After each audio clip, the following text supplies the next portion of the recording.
First I want to make sure we start off by, I think the fans, the students, and everybody really involved with Saturday. It was a special atmosphere and a lot of work put into it that I think everybody that was involved with the game truly felt. And, I want to make sure that I thank everybody that was a part of that, and obviously the outcome wasn't what we wanted. Okay. And great teams find a way to execute when it matters the most. That's what great teams do. And, we didn't.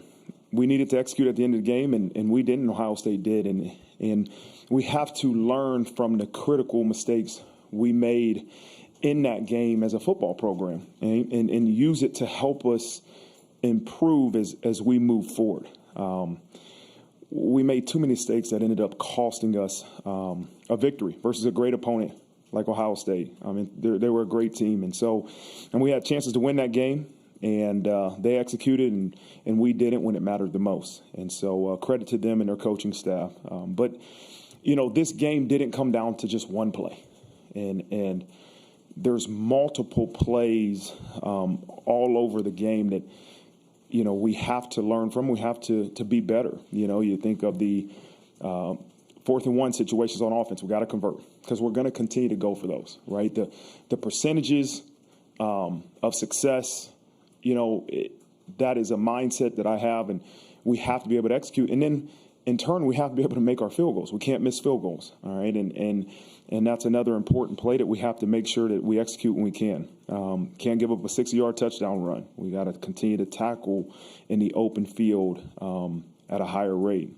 And, the lack of execution on both sides of the ball, really with 4 minutes left to go in the game, that's, to me, would really finalize that game, right? And you think, as you think about defensively, I think that last drive they converted on 3rd and 10, 4th and 7, 3rd and 18, and then, the last 2 plays we have 10 guys on the field. And so, even to just address that, right, is that the reality is when did you find out it was too late, right? It was too late. And, you don't have time to get – by the time we realized there was 10 guys on the field, you don't have time to get somebody from, the sideline when the ball's on the 1-yard line in the front, on the far hash, to be able to – you have to touch somebody on offense to get them to stop the play. And so by the time we realized that, to run somebody out there, you would have got a penalty, but they would have declined it and still scored a touchdown. And so as we talked as a staff yesterday, obviously we can't let that happen. We know that. We can't let 10 guys be on the field and not see it. But 2, we have to be able to – we came up with a signal to be able to say, hey, you have to jump off sides and touch somebody on the offense so you can stop the play, right? And so it was a learning opportunity for myself and everybody involved with our program. So there was a lot of positives from the game, which obviously nobody is going to really care about because of the outcome, and that's the reality of it. But our players need to understand there was a lot of positives from the game that we have to continue to get better at and attack the deficiencies, the lack of execution that we had. And so, we have to get back to work. We'll meet with our players today, this afternoon, and get back to work and attack some of those issues that we've had. And we got to get back to work to prepare for a really good Duke team. Coach Elko has done a great job in terms of where this team is right now. And so we got to prepare the right way and, get ready to go to a hostile environment down in North Carolina with College Game Day being there. So with that, I'll open up for questions. We'll start third row on your left, Tim Priester. Coach, obviously the challenge against Ohio State's defensive line was huge, and your offensive line pretty much met that. Your running backs ran for 5.3 per carry. Just could you give an assessment of how you, when you watched the film, how they looked and where you think that offensive line is now? I mean, if you would have told me going into that game we would have had 0 3-and-outs, 0 sacks, 0 turnovers, 0 drops, 0 penalties, run for 176 yards, and not win, I would have said no way. But when you have 3 series that end on their side of the field and we get 0 points out of it. That's the reality of it. And so, again, we have to finish those drives with points. And that's a point of emphasis, obviously, that we have to make this week. Looking ahead to this weekend, you face a quarterback that's really mobile, certainly as mobile as, maybe more mobile than Brennan Armstrong was at NC State. Not to, obviously, you don't want to give away how you want to approach it, but are there similarities there that you want to implement that you did against Brennan Armstrong? Yeah, there'll be some. He is a talented individual that really, obviously, all offenses go through the quarterback, but the things he presents in the run game, the challenges he's going to present, he's a big physical, tough runner too. That he's accurate in the pass game for what they need him to do. And so it's a huge challenge for our team. Biggest one yet. Front row on your left, Pete Sampson. Sorry, right. As a head coach, you're in charge of processes and systems. You don't do the substitutions, you don't signal in the plays. As you audit what happened in the final 4 minutes, where were the breakdowns in terms of the substitutions, but also there was a play where you had to burn a timeout where the defense was struggling to get a signal from the sideline. What did you find out about where those systems did? No, we called that timeout because we wanted to see what formation they were in, and then we wanted to call a timeout just to try to match up to it. And there's a whole bunch of systems in place to make sure that doesn't happen. But ultimately, Peter, it falls on me. And that's the reality. I'm not going to get up here and say this person should have done that person. Ultimately, I have to do a better job as a head coach to make sure those systems you just talked about we have in place are executed, right? We as a coaching staff should be held to the exact same standards we tell our players to, right? And we tell our players often, you hear me say, fight the drift, right? You can't get caught watching the game. Everybody has a job to do on this play. Coaches got to win the interval too, and we all have to own that and make sure that never happens. I was interested how you balance the lesson of those last 4 minutes and that sticking with the guys and your staff versus not being overly punitive about it, if that makes sense. Yeah.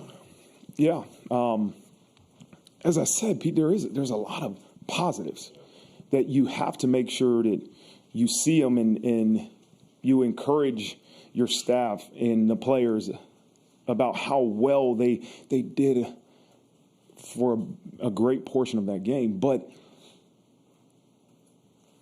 the ones that you didn't do, those are the ones that you have to attack, and you really get it corrected, because those are the ones that great teams find a way to get it done when it matters the most. Front row on your left, Jack Sobel. Marcus, one of the positives from Saturday's game, the go-ahead drive in the fourth quarter, kind of engineered by Jaden, Rico, and Jeremiah, 3 freshmen. But how much trust is there in those 3 guys right now? Oh, I thought Jaden. I was thinking Jaden Thomas, but Jaden Greathouse, Rico, and Jeremiah. Man, those.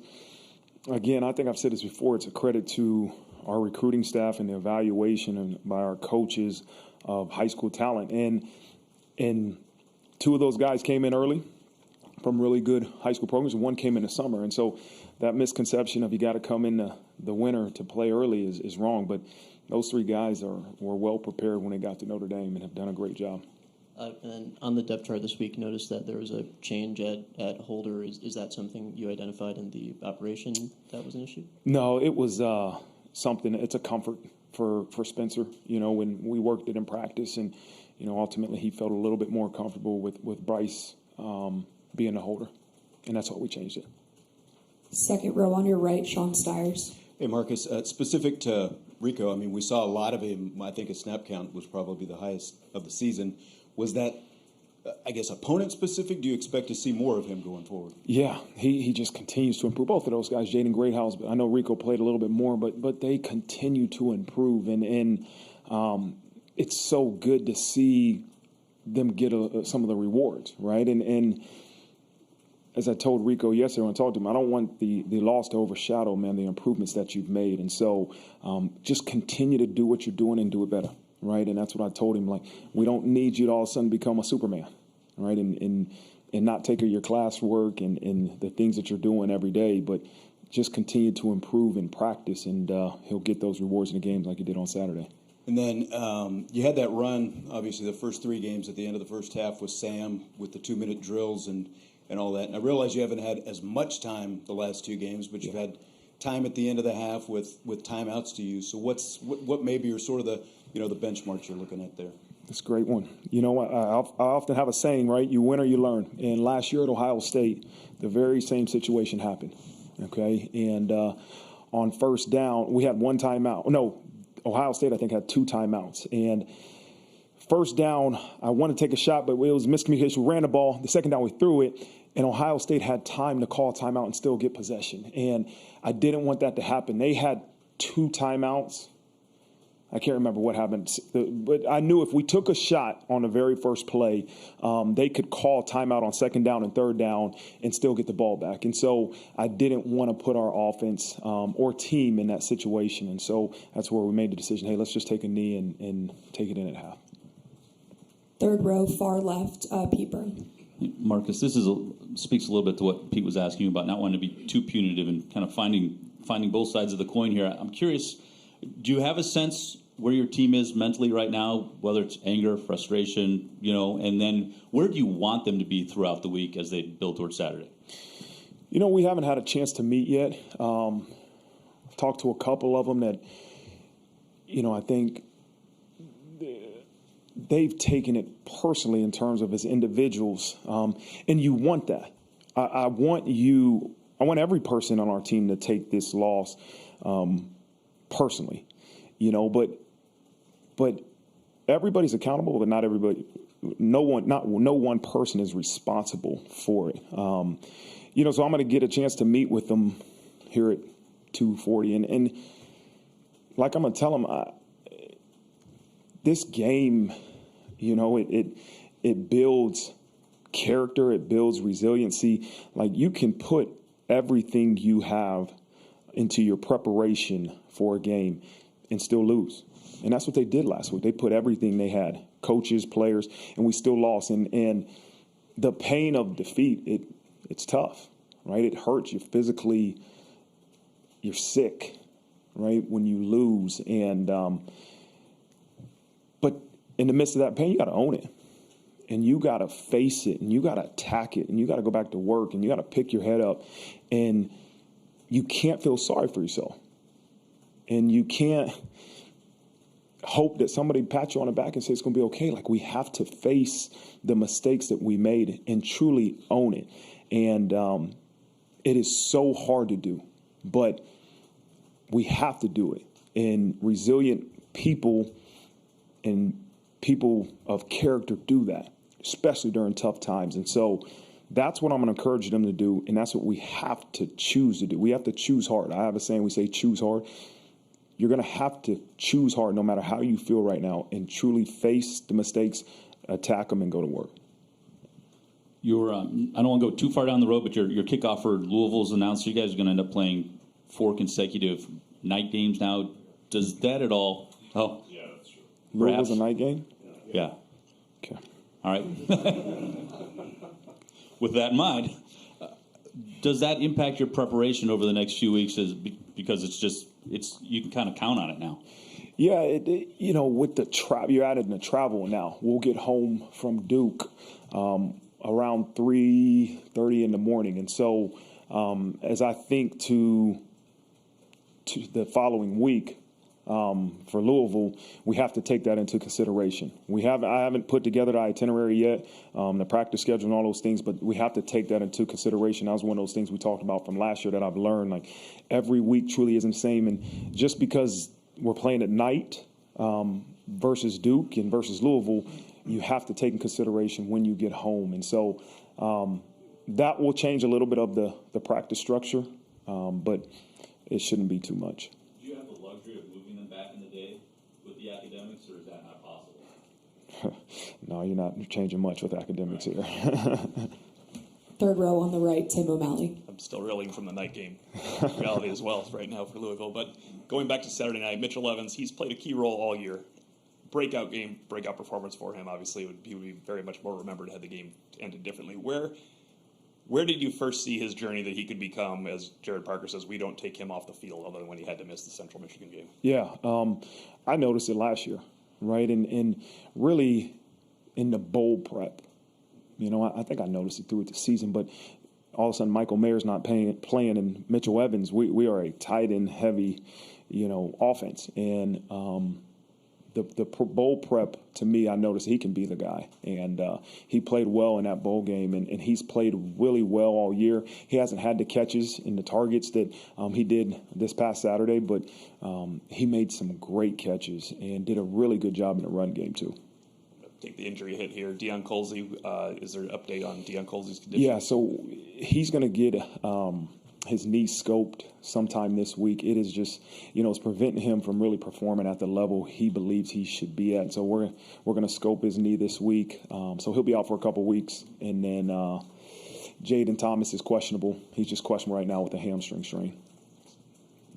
Down in front on the left, Tyler Horka. Coach, I know we already talked about it a little bit, but I just want to clarify. When Ohio State was making its subs, you guys did not know that you only had players on the field at that time. And you could So have the subbed second to last play, okay, we had 10 guys on the field. Yeah. We did not know, right? By the time we noticed in the last play, it was too late to do anything about it. Gotcha. And then Maris Leofau played 61 snaps, I think it was, doesn't register a tackle. I'm curious how you quantify success for a player that has that much usage, and did he have a good game in your eyes? Like, what can he do? Yeah, I think our entire defense played, for the most part, pretty well, Maris included. There's always things to improve at. Maris didn't really get a chance to practice at full speed last week. He was nursing a little bit of a stinger neck strain, and so, did that have an impact on how he played? I don't know. You look for everything, but Maris played fine. Maris wasn't the reason why we had success or didn't have success. I thought he did a good job when he was in there. Down in front on the right, John Bryce. Hey, Marcus, you mentioned that you talked to some players a little bit yesterday. Obviously, not everyone. Was that guys coming by your office, or what was those interactions like that give you a sense of kind of how they're feeling? And when you talk about the new procedure for if there's a future instance of 10 men on the field, is that something you immediately start implementing today on the practice field? Yeah, I mean, no, we don't. And we talked about it as a staff, but you don't want to plan for having 10 guys on the field, right? And so it's just a unique situation where you can't, by that time, get somebody into the game because the ball's on the 1 yard line on far hash. If that happens when the ball's at the 25-yard line, you just get somebody on the field. You should be fine. And so we talked about the biggest thing is having a signal to say, hey, jump off sides. And so that's something we usually go over on Fridays, like these last situational plays that could happen in a game. We go over on Fridays. I can forget what the first part of your question was. Do you have players stop by? Yeah, no, the players I've reached out to our leaders, captains, and the guys on our team that I always get a good pulse from. I made sure to reach out to them and meet with a couple of them, talk to a couple of them on the phone. And then following up on Jack's question about your freshmen contributing, it was a couple of redshirt freshmen as well with Jabron Payne and Jadarian Richardson. I think those 5 guys had 166 total yards. Jadarian Price. I said Jadarian, didn't I? I said Jadarian Price and Jabron Payne. You said Richardson. I don't know who Richardson is, but that's all right. I got your point. Then that's on me. Thanks for the correction. I deserve that. But those 5 guys, I think, had 166 yards from scrimmage and both your touchdowns. You obviously had Ben Morrison as a freshman All-American a year ago. So then how critical is that for your current roster to see that young guys can earn their way onto the field? How important is that also in recruiting? Yeah, I think it's important just to understand, like, if you can help us win games, you're going to play. And we're going to play guys that we can count on to do exactly what you want them to do, right? And so freshman, senior, it doesn't matter, and so that should tell recruits, yeah, hey, man, if I'm good enough to play as a freshman, then I'm going to play. But the other thing that happens is sometimes I'm a freshman, I'm not ready to play. And I look at that freshman, but he's playing. And you got to understand every journey's different, right? Just because that freshman's playing and you're not playing as a freshman, that doesn't mean that he's better than you or, coach doesn't like you. It's you have to trust your journey. And it's really hard when you may be looking around at other people's journey, or maybe somebody's in your ear saying, hey, that's what you should be doing. That's what you should be getting. And so we have to constantly remind our players, man, that you have to trust that this is your journey. And then you got to figure out how to improve on this journey, not be content with it. Right? I don't want you to be content with it, but go see your coaches. Have that constant communication of, okay, where am I at on this road? How do I continue to improve? And this feedback has to be consistent. It can't be a one-time conversation with your coach. And I think it's really important that they understand it. If you're good enough, if you're ready to help us play and win games, you're going to play. But there is no timetable for that. Every person's timetable is different. Far left in the second row, Tyler James. Marcus, I wanted to ask about Audric Estime. It seemed there were gaps in the game where he wasn't playing. Now, certainly some of the other running backs were having success. Was he fully healthy, or was that part of the game plan going in? Yeah, he was fully healthy. Again, we had certain packages, unique packages for that game, using two-back sets. And, Coach Parker was just continuing to call the game as he felt was necessary, and Audric understands that. Audric played well, really well in the plays that he was in the game, and he's a huge part of our offense. But it's just a reminder of how deep that running back's room is, and the unselfishness of Audric, to me, that speaks volumes about. And then specifically, I want to ask about that 4-minute drive. He had an 11-yard run and then comes out after that play, and then things sort of stalled. Is there any decision that led to taking him off the field in a moment where it seemed like someone like Audric Estime would be a good fit out there? Yeah. I mean, when it doesn't work, you always go back and say, yeah, we should have called something different because it didn't work. But, again, if it would have worked, nobody would be asking about it. And so I'm not second-guessing Coach Parker, his play calling at all. We got to execute better. And to me, it's like, okay, not why did you call it, but why didn't we execute on this play? What do we have to correct?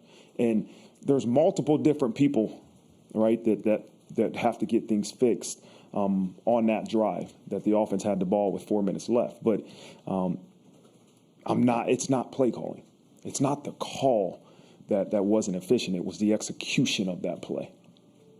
Mm-hmm. Far right in the front row, Eric Hansen. Hey, Coach. Other than maybe running back and wide receiver, the rotations were shortened in this game. Yeah. And I'm wondering, A, what in the flow of the game kind of pushed you in that direction, and B, as you look back on it, how would you evaluate how that worked out for you? Yeah, we discussed it prior to the game. Hey, how we always discuss how our rotations will be. And so,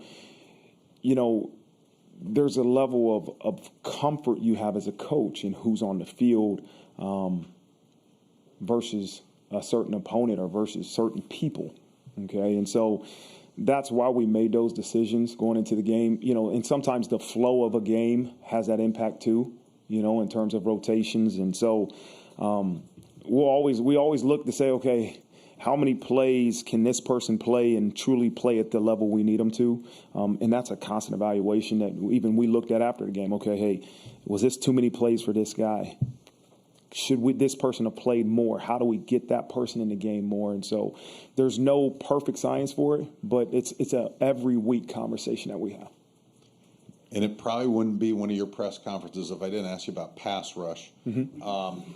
So you're not facing Kyle McCord type quarterback maybe until sometime in November. So as you kind of measure how your pass rush did against Ohio State and then kind of look at your upcoming opponents, how do you kind of balance what you want to do to improve the pass rush? Yeah, I think we had one sack right in the game. We had a couple QB hits and pressures. We got there. We just didn't get there enough. It's never enough. But I thought the D-line and the different pressure packages that we had was effective, especially in that last drive. It was effective. That got them into those 3rd and long or 4th and long situations. Then we have to convert.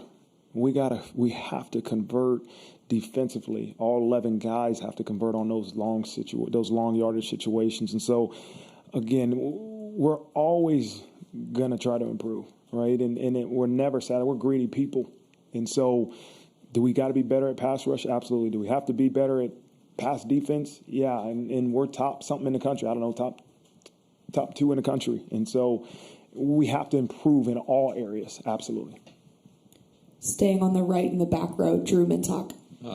How would you assess the play of Kim Hart and Ben Morrison in that game, and how confident were you coming into it that they could match up well with Marvin Harrison and some of the other OSU receivers? Yeah, I don't know after this game, other than Duke, the wideouts that we'll face. But, I mean, you talk about that wideout crew that we faced on Saturday is probably the best in the country, you know. And maybe I'll watch film and see somebody else. I don't want to compare it to anybody else, but that's a talented group. But I feel really confident in our corners. Coach Mick has done a great job in that entire room. But, you know, Cam and BMO, they were up for the challenge. We played man-to-man coverage, and they made some plays on offense. They're going to. Great players do make plays, but I felt those guys continued to battle, continued to challenge both of those wideouts, all 3 of the wideouts that they had, and they did a really good job. Last year, you maybe didn't bounce back after an emotional loss to Ohio State last year. What can you kind of maybe learn from that process and taking it into this one? Yeah. I told the coaching staff this yesterday is that, you know, last year you lose Ohio State, then you lose to Marshall.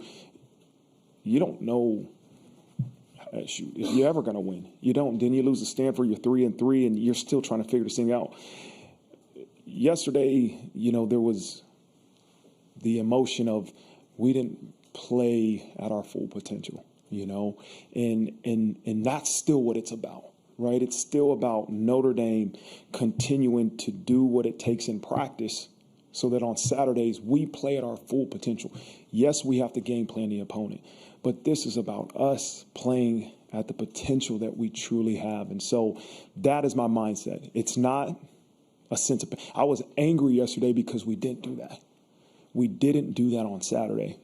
Last year was a little bit of, oh, man, what is going on? My mind was all over the place. And so I know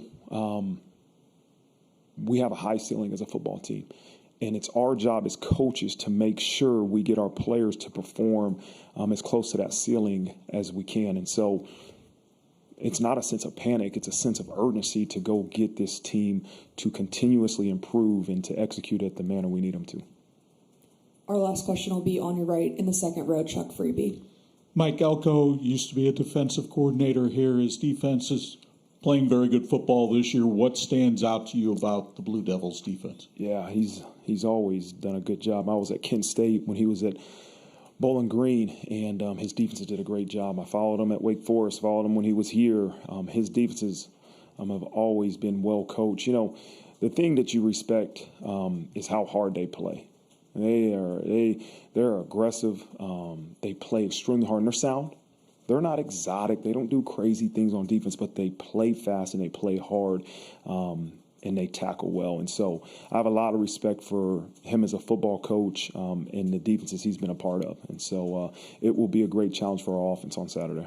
Obviously, your team is used to being a target, but they're a team that feels like they haven't had any respect. They finally get College game day down there. They're going to be out of their minds this week. How do you prepare your team for that atmosphere of hostility that they're walking in? Yeah, I've never been there. You know, Coach Parker coached there. We played in hostile environments, so we have to make sure we have a good plan for the crowd noise and what it will be about. But, Chuck, this thing's going to be about us. And we have to continue to remind ourselves that we game plan for an opponent. But Notre Dame has to execute at the level that we need Notre Dame to. And that's our focus, and that's my focus, and that's got to be what our team is focused on. All right. Thank you very much, Coach. Thanks. Yep.